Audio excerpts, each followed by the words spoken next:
Salam alaikum wa rahmatullahi wa barakatuh. Salut à tous.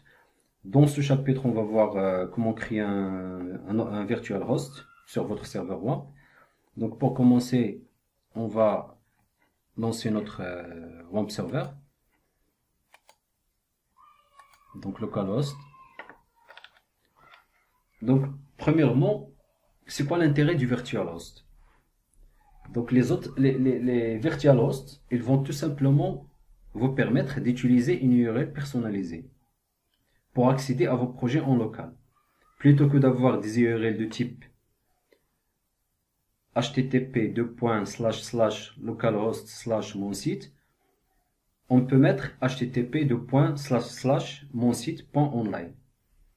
Donc, dans le cas où on veut intégrer des sites, par exemple, complexes, comme un site multilangue, ou dans le cas où on veut héberger plusieurs sites, il est souvent plus pratique d'accéder au site depuis la racine d'un nom de domaine, plutôt que dans un sous-dossier du répertoire de WAMP.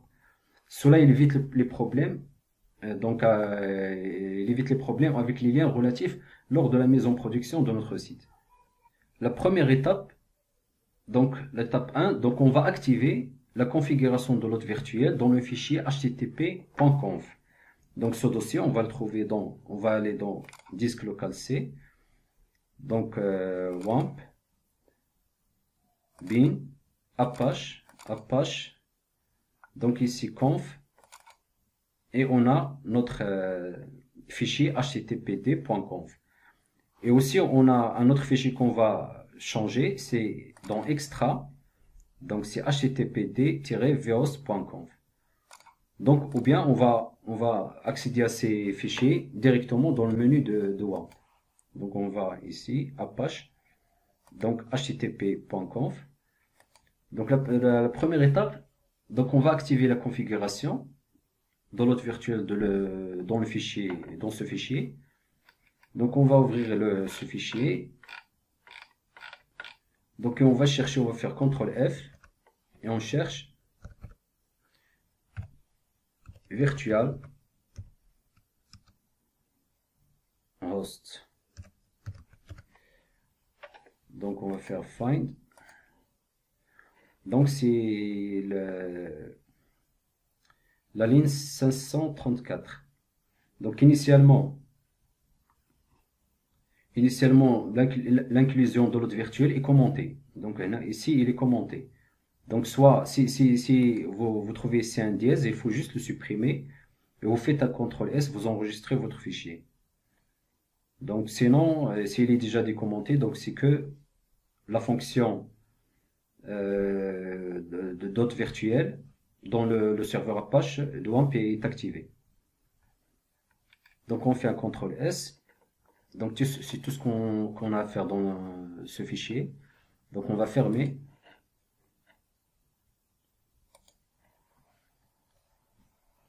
Donc maintenant on va passer à la deuxième étape.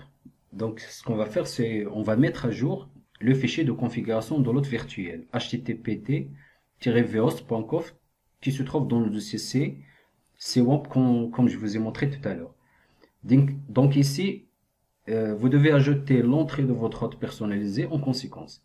Supposons que votre nom d'hôte est mon site.online et que le dossier racine de votre projet est c2./projet/www/mon site. Donc la configuration devrait être ajoutée au fichier. Donc maintenant, on va essayer de le faire automatiquement. Donc on va cliquer sur ajouter un virtual host. Donc ici, ajouter un virtual host. Donc ici, le nom du virtual host, on va faire mon site.online. Mon site.online. Ici pour le chemin, donc on va essayer de créer un dossier. Donc on va dans disque local C. Donc on va faire nouveau dossier. Donc on va l'appeler projet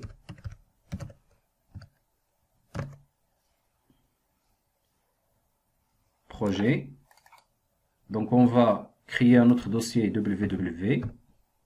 Dans ce dossier, on va créer un autre dossier mon site.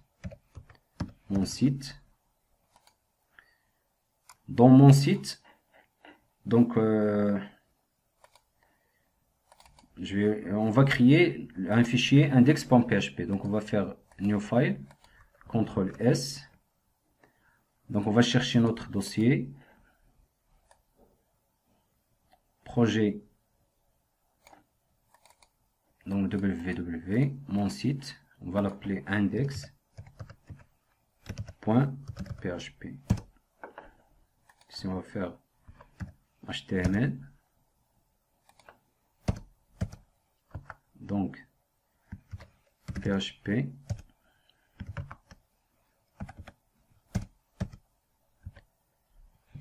echo le point projet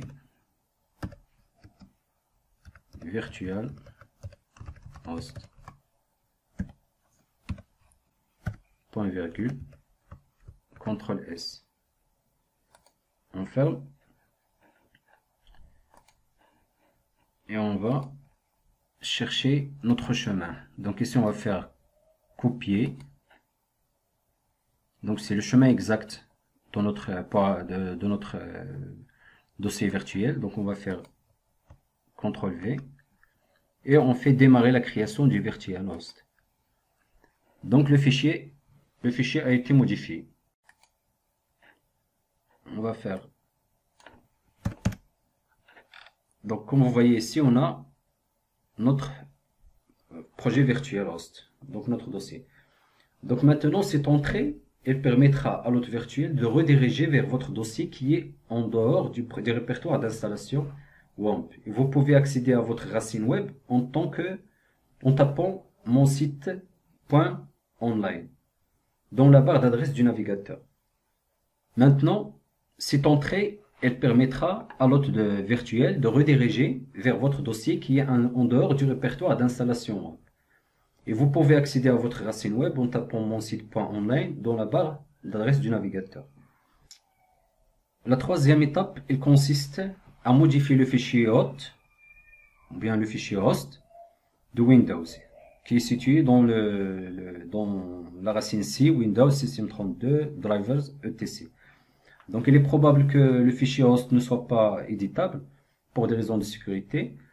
Donc pour ceux qui trouvent pas donc le fichier host, donc parce qu'il est souvent il n'est pas affiché, donc vous allez regarder dans un nouveau vidéo donc qui parle de comment afficher, écrire et enregistrer le fichier host. Donc maintenant ce qu'on va faire dans notre cas, donc on va dans ces blocs-notes, on va l'exécuter en tant qu'administrateur, parce que si on l'ouvre normalement, donc on n'arrivera pas à l'enregistrer, donc ça va pas enregistrer. Donc on va faire fichier, ouvrir, donc etc Windows, donc on va recommencer pour que, donc on va faire Windows, donc System32, vous allez dans le dossier drivers, etc. Ici on va faire afficher tout, donc host. Ici ce qu'on va faire, on va faire 127, on va écrire 127.0.0.1, on va faire mon site.online. On peut faire aussi deux points, ça c'est pour l'IPv4, 2.1, ça c'est pour l'IPv6. Mon site c'est pas important, vous pouvez mettre juste la première ligne, .online. Et surtout faites attention de n'avoir pas des erreurs. Mon site.online, vous faites CTRL S. Donc là ce qu'on a fait maintenant, c'est qu'on a fait la redirection de mon site.online vers localhost. Donc vers localhost ou vers 127.0.0.1. Parce que ici on a 125.0.0.1, localhost qu'on a fait dans le premier chapitre.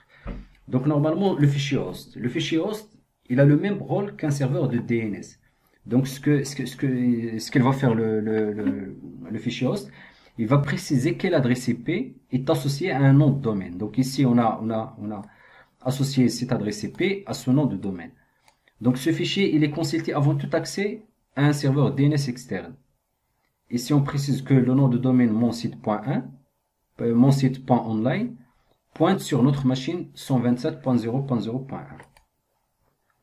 Maintenant, Windows, il sait qu'il faut rediriger http://monsite.online vers http://127.0.0.1. Donc, on va redémarrer tous les services dans WAMP et vous devriez maintenant pouvoir accéder à index.php dans le répertoire racine de votre projet en tapant mon site.online dans la barre d'adresse du navigateur. Soit vous tapez ici mon site.online ou bien vous cliquez sur ce lien et on a accès à notre index.php directement.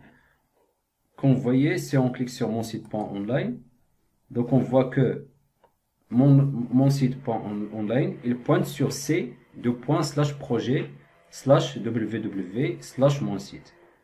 Et dans mes projets, donc si je clique sur Orecatech, je vois que localhost Orecatech, il pointe sur c:/wamp64/www/orecatech. Voilà, le chapitre de la création de notre VirtualHost est terminé. Pour ceux qui ont des problèmes, rendez-vous dans le nouveau chapitre sur comment résoudre le problème de localhost. Quand le VirtualHost prend le dessus, c'est-à-dire que vous n'arrivez pas à afficher la page localhost. Et le deuxième problème, quand le navigateur affiche impossible de se connecter à votre adresse. Et le troisième, échec de connexion sécurisé, code d'erreur SSL. Donc, merci pour votre attention. N'hésitez pas, si vous avez des questions, de laisser un commentaire. Et faites-moi savoir si vous avez bien aimé ce tutoriel. Merci à tous et à bientôt dans un nouveau chapitre.